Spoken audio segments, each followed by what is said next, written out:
인사합니다. 예수님 이름으로 사랑하고 축복합니다. 저도 여러분들을 예수님 이름으로 사랑하고 축복합니다.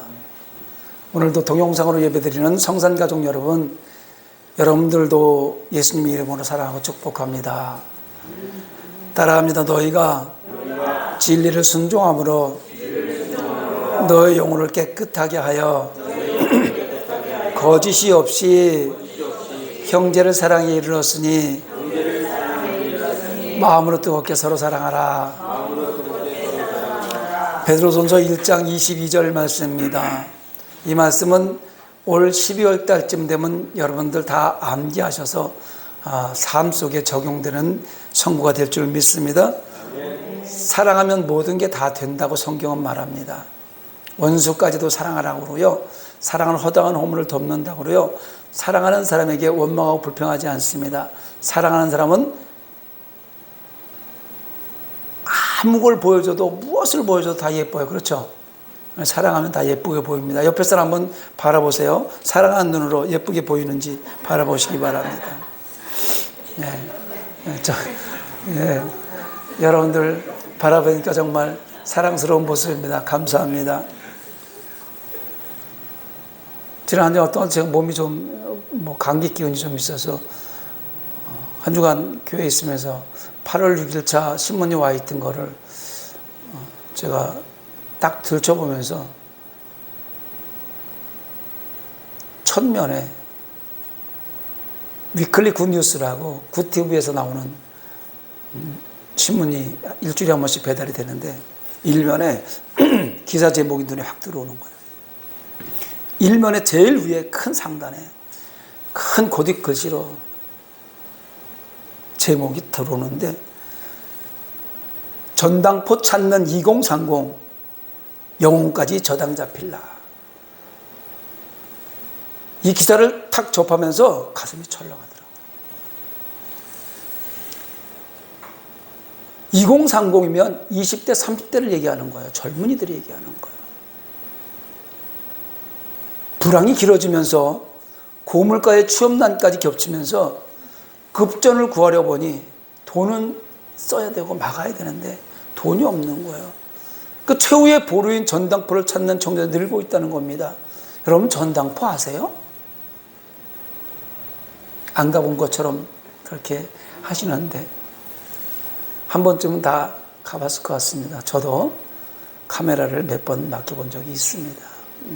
젊은 시절에, 아이들 어렸을 때 돈이 급하니까 그 이유를 내고 전당포를 찾는 거거든요. 그때 맡긴 카메라를 못 찾은 것도 아직 있는데 어디가 있는지 모르겠습니다. 이게 웃으면서 할 수 있는 얘기 아닌 것 같아요. 전당포에 전당 잡히는 물건들이 요즘에는 스마트폰이나 카메라나 노트북 등 IT 기기들이에요. IT 기기들. 젊은이들이 갖고 있는. 그래서 IT 기기를 갖고 전당포를 찾는 20대 사람들이 늘어나니까 IT 전당포 전문 전당포가 생겨나는 상황이 생겨버렸어요. 이 기사를 접했습니다. 왜 그럴까? 문제는 코로나 이후뿐만 아니라 지속되는 경제 침체 등으로서 향후 청년 문제가 더 심화할 것이라는 것이 문제라는 거예요. 점점 더 영끌이라고 얘기를, 오늘도 인터넷 보니까 영끌이라는 단어가 맨 앞에 뜨더라고요. 고금리 시대가 돼가지고 금리가 너무 높아져가지고요, 영혼까지 끌어서 빚을 갚아야 되는, 이자를 갚아야 되는 그런 상황이 왔다는 거예요. 2030 전당포 찾는 그 대목까지만 해도 그냥 그런 대로 힘들구나 이렇게 생각할 수 있는데, 영혼까지 저당 잡힐라 이 소리를 딱 들으면서 목회자 입장으로서 정말 가슴 아픈 기사가 아닐 수 없었습니다. 영혼까지 저당 잡힐.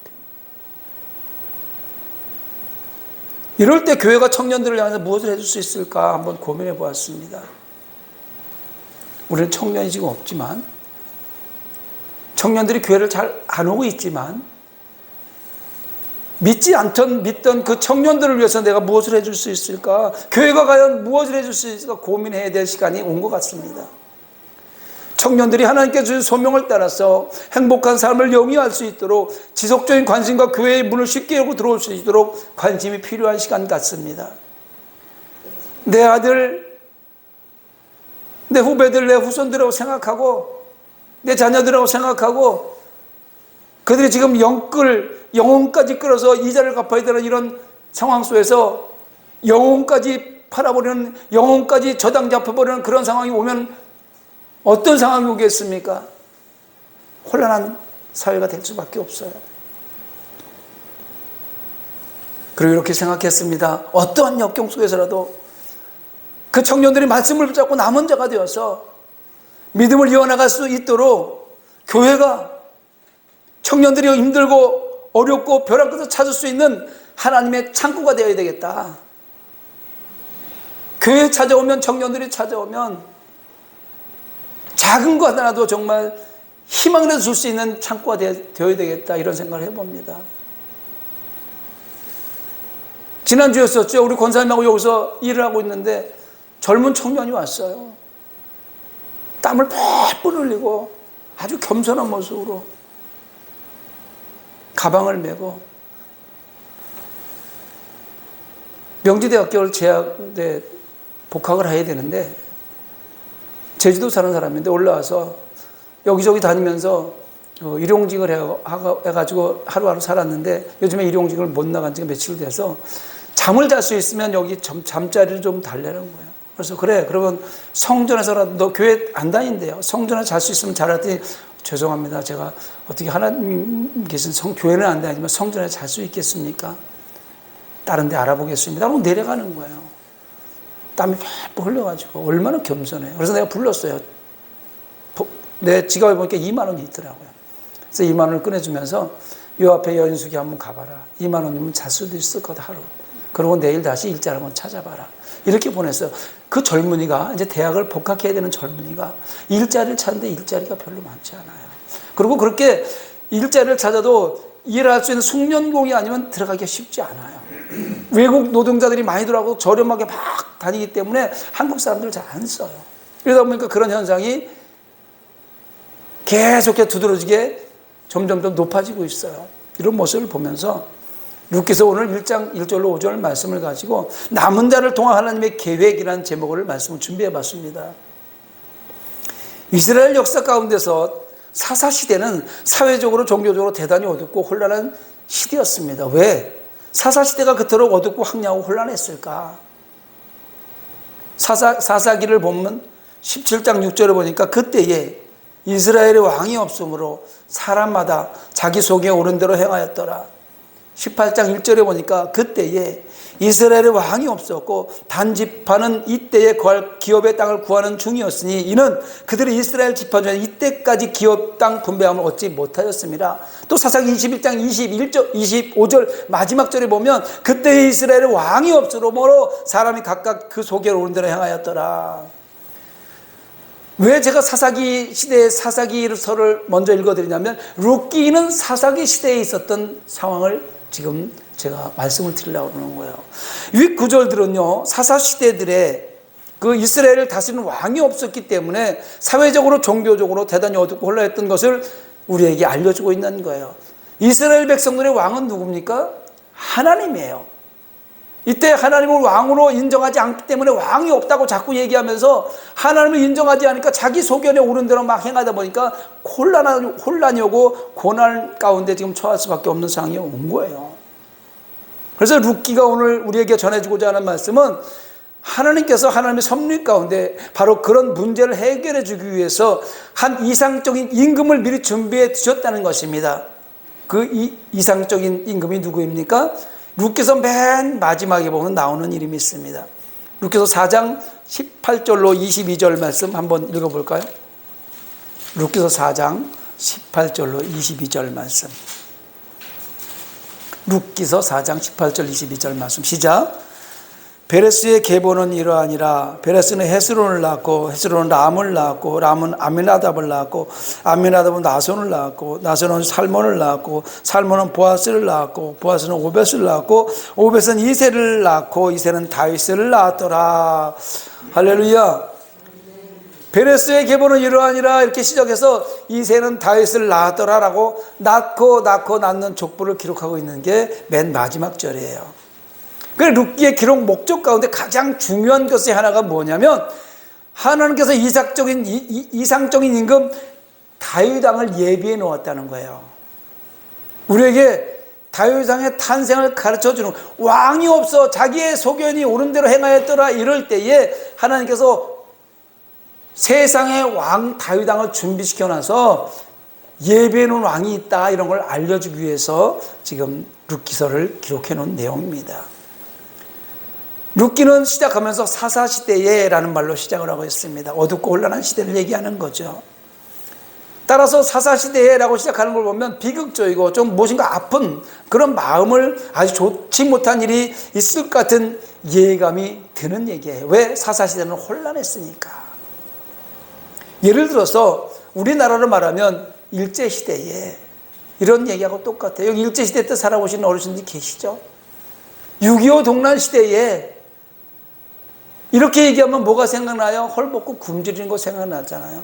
일본 일제 앞에 다 수탈당하고 헐벗고 굶주리고 6.25 동란 그 많은 민족 상달의 그 죽음 앞에서 헐벗고 굶주리던 그 생각 먼저 나오잖아요. 마찬가지입니다. 이스라엘 백성들에게서 사사시대라고 얘기하면은요, 비극적으로 슬픈 일을 연상케 하는 거예요. 우리가 6.25 시대 때 이렇게 얘기하는 것처럼. 시대적으로 어두운 시기였는데 거기에 대해서 그 땅에 흉년이 드니라. 얼마나 더 비극이 심했겠습니까? 6.25 전쟁이 나서 먹을 게 없는데 또 그 해에 흉년이 들었다고 생각해 보세요. 굶주려 죽는 사람 엄청나게 많을 거 아닙니까? 사사시대에 그 땅에 그 해에 흉년이 드니라 이렇게 지금 이야기하고 있는 거예요. 슬프고도 우월한 이야기로 룻기가 시작되고 있습니다. 장소는 유다 베들레헴이라고 지금 써 있어요. 베들레헴이란 말이 뭐예요? 떡집이란 뜻이에요. 떡집, 떡방앗간이란 뜻입니다. 베들레헴은 예수님이 탄생한 곳이기도 하고요. 이 베들레헴은 보리, 밀, 감람나무요, 포도 같은 농산물이 많이 나는 곡창지대가 베들레헴입니다. 그래서 이름이 베들레헴으로 지어진 거예요. 떡집, 떡방앗간 이렇게. 그런데 본문에 보면 그냥 베들레헴이라고 하지 않고 거기서 유다를 붙여 유다 베들레헴이라고 했습니다. 이렇게 한 이유가 뭘까요? 유다 지파에 속해 있는 베들레헴도 있고 스불론 지파에 있는 베들레헴이 있기 때문에 유다 베들레헴 이렇게 지명을 정확하게 짚어준 거예요. 따라서 같은 이름의 두 지역을 분간하기 위해서 오늘 본문에 유다 베들레헴 이렇게 이야기를 한 겁니다. 우리나라에도 이런 얘기 하잖아요. 너 어디 살아? 광주. 어디 광주? 경기도 광주, 전라도 광주. 이거하고 똑같은 거예요. 경기도 광주에 이런 일이 있었더라. 전라도 광주에 이런 일이 있었더라. 이 얘기를 표현하기 위해서 유다 베들레헴, 유다 땅에 있는 베들레헴, 그 떡집, 떡방앗간 그 동네에서 일었었던 일이더라 라는 얘기를 이야기해 주는 거예요. 성경은요 이렇게 이야기식으로 돼 있어요. 성경을 자세히 보면 이런 레거티브식으로 이야기식으로 딱 전개되는 거예요. 그래서 이야기식으로 이해를 하면 아주 쉬워요. 그런데 아이러니하게도 지금 떡집이라고 불리는 그 베들레헴에 흉년이 들었어요. 떡집에 떡 만들 쌀이 없어요. 그러니 떡집에 떡이 없는 거예요. 배가 고파서 떡집을 찾았는데 떡 살려고 돈을 가져와 떡이 없어요. 이런 상황이 지금 벌어진 겁니다. 성경에 보면은요, 가나안 땅에 흉년이 들었다는 기사가 많이 나와요. 아브라함 때에 흉년이 들었잖아요. 그래서 흉년이 들을 때 아브라함은 어딜 갔어요? 사라를 데리고 애굽으로 내려갔습니다. 이삭 때도 흉년이 들었어요. 아브라함 아들 이삭 때도 이삭은 블레셋 지방 그랄 지방으로 갔습니다. 이삭의 아들 야곱 때에도 흉년이 들었습니다. 야곱은 또 애굽으로 갔습니다. 흉년이 들었을 때 아브라함도 이삭도 야곱도 기과 같은 곳을 떠나 다른 곳으로 갔어요. 본문에도 흉년이 들었다고 했습니다. 따라서 저들도 어디론가 떠나야 될 것 같은 예감을 우리에게 주고 있습니다. 그런데 정말 그런 일이 일어난 거예요. 룻기서 1장 1절에 보니까 유다 베들레헴의 한 사람이 그의 아내와 두 아들을 데리고 모압 지방에 가서라고 시작합니다. 여러분 젊었을 때 6.25 동란 끝나고 나서 이사를 시골에 가면 많이 다녔어요. 왜? 먹고 살 게 없어서 먹고 살려니 농사터를 다 화전 밭을 찾아서 많이 이사를 다녔어요. 흉년이 들어서. 이거 똑같은 얘기예요. 이 사람이 베들레헴에 흉년이 들어서 아내와 두 아들을 데리고 모압 지방으로 갔습니다.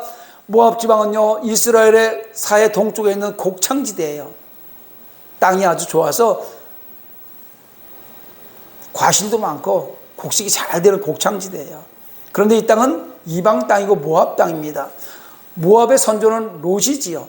이 가족 모압 지방에 가서 거류하였다, 이렇게 지금 기록하고 있는데, 우리는 엘리멜렉의 이주에 대해서 생각해 보아야 할 것이 있습니다.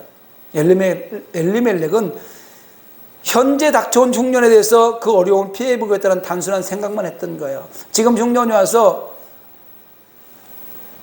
먹을 것이 없어지니까 있는 재산을 다 팔아서 이민을 간 거예요. 모압 땅으로. 엘리멜렉이 아주 가난한 사람은 아니었던 것 같아요. 자기 재산을 다 팔아서 이주할 정도 되면 돈이 어느 정도 있는 거예요. 왜 이방 나라로 갈 정도면은요. 왕이 없어 제 소견에 좋은 대로 행하던 때인지라 엘리멜렉 역시 왕이신 하나님을 의지하지 않은 채 먹을 것이 많아 보이는 모압을 땅에 향해서 그것을 선택하고 이주를 하게 되었던 것입니다. 현실을 살고 있는 우리의 모습은 어떻습니까? 우리도 단지 먹고 사는 일 때문에 하나님의 의를 잊어버리고 있지는 않습니까? 하나님의 나라 일을 잃어버리고 살지는 않습니까? 눈앞에 닥친 고통스러운 육신의 일 때문에 보다 더 중요한 영의 일을 망각할 때가 얼마나 많이 있습니까? 목회자들도 그래요. 가난한 목회를 하다 보면요, 시골 목회, 가난한 목회를 하다 보면요, 하나님의 일을 잃어버리고요, 먹고 살 것 생각하는 목회자들은 많습니다. 영의 일을 망각할 때가 있어요. 그 옛날에 에서가 범한 실수를 한번 생각해 봅니다. 배가 고파서 하나님이 귀하게 주신 장자권을 소홀히 여겼어요. 그래서 하나님의 축복을 동생인 야곱에게 빼앗겼잖아요. 예수님이 육수의 일로 염려하는 우리들을 향해서 말씀하셨습니다. 너희는 먼저 그의 나라와 그의 의를 보라. 그리하면 이 모든 것을 너에게 더하시리라. 할렐루야. 먼저 그 나라와 의를 구하는 삶을 살아가면 나머지는 부조적으로 보너스로 흔들어 넘치도록 주겠다는 얘기예요. 그럼 먼저 그 나라와 의가 뭐냐 이거예요. 예배의 자리에 와서 하나님을 찬양하고 경배하고 예배하고, 그 다음에 나한테 맡겨진 일 하는 게, 그게 먼저 그 나라와 의를 일을 하는 거예요. 우리에게 어려운 일이 닥쳤을 때 그것을 해결하기 위해서 하나님을 의지하지 않고 내 스스로 발버둥치는 것은 아무리 발버둥쳐도 소용없습니다. 오직 하나님께 그 문제를 내어놓고 도우심을 구해야 되는 거예요. 2절에서 그 가족의 이름을 한 사람씩 소개하고 있습니다. 그 사람의 이름은 엘리멜렉이요. 이 가정의 이름은, 이 가정의 가장의 이름이 엘리멜렉이에요. 엘리멜렉 뜻이 뭐예요? 엘리라는 뜻은 나의 하나님이라는 뜻이에요.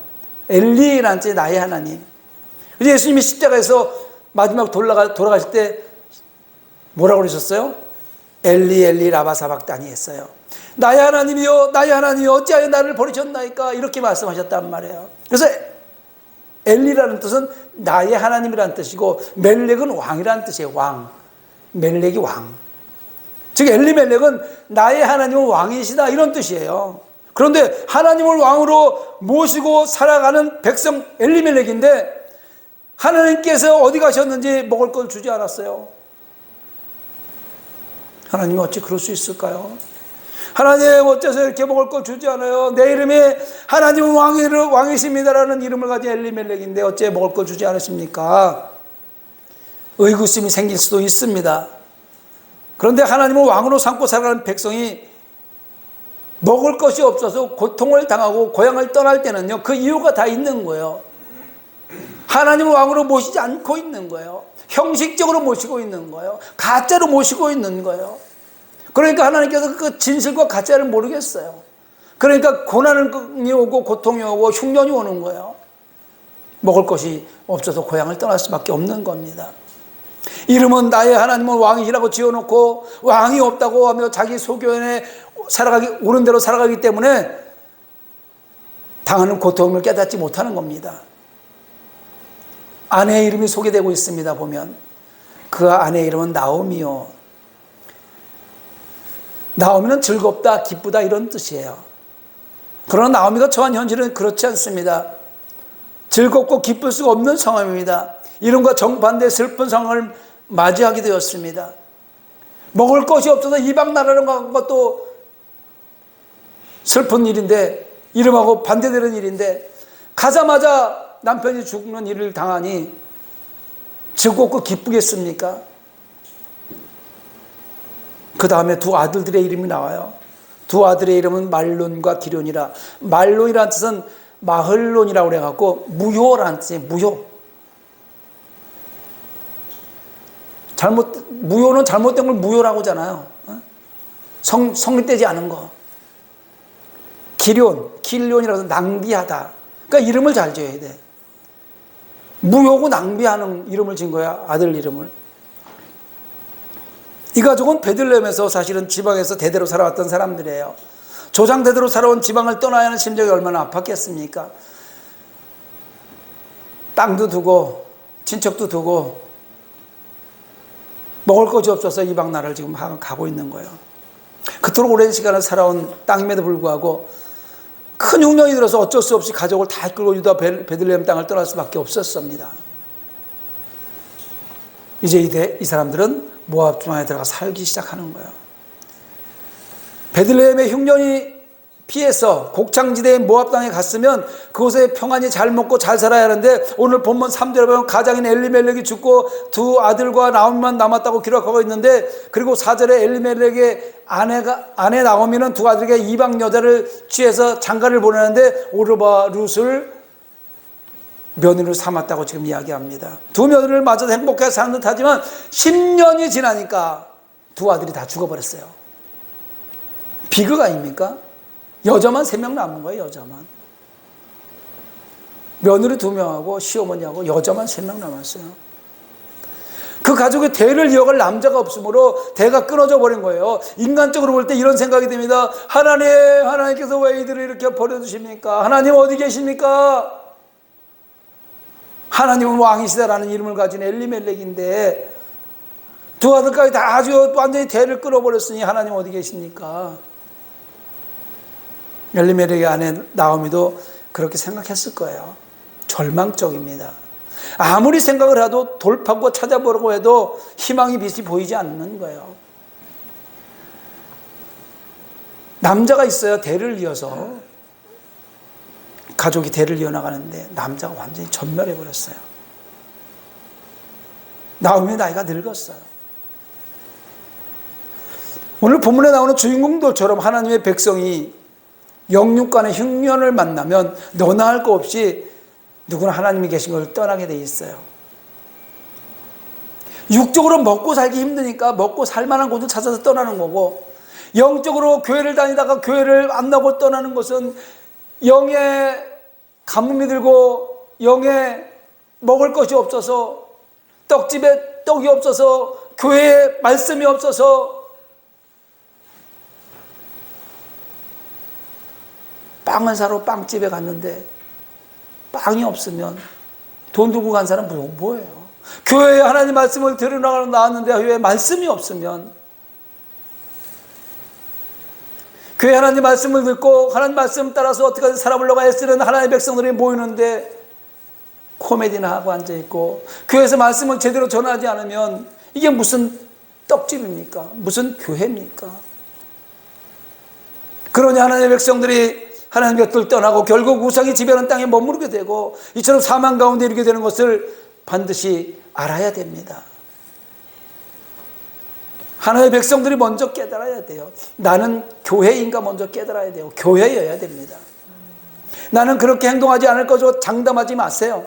죄인된 인간은요, 위급한 상황이 닥치면 누구나 인본주의적인 생각으로 현실을 탈평하는 것이 당연한 것입니다.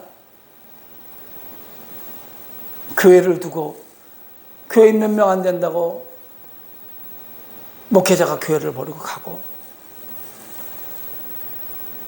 그런 현실들이 비일비재하게 일어나고 있어요.